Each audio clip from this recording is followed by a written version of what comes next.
اور جب کسی کام کا پختہ ارادہ کر لو تو اللہ پر بھروسہ رکھو، بے شک اللہ بھروسہ رکھنے والوں کو دوست رکھتا ہے۔ اگر اللہ تمہارا مددگار ہے تو تم پر کوئی غالب نہیں آ سکتا، اور اگر وہ تمہیں چھوڑ دے تو پھر کون ہے اس کے بعد تمہاری مدد کرے۔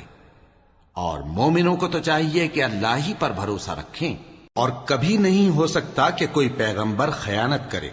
اور خیانت کرنے والوں کو قیامت کے دن خیانت کی ہوئی چیز اللہ کے روبرو لا حاضر کرنی ہوگی، پھر ہر شخص کو اس کے اعمال کا پورا پورا بدلہ دیا جائے گا، اور ان کے ساتھ بے انصافی نہیں کی جائے گی۔ بھلا جو شخص اللہ کی خوشنودی کا تابع ہو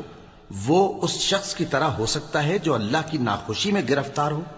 اور جس کا ٹھکانہ دوزخ ہے اور وہ برا ٹھکانہ ہے۔ سب لوگوں کے اللہ کے ہاں مختلف درجے ہیں، اور اللہ ان کے سب اعمال دیکھ رہا ہے۔ اللہ نے مومنوں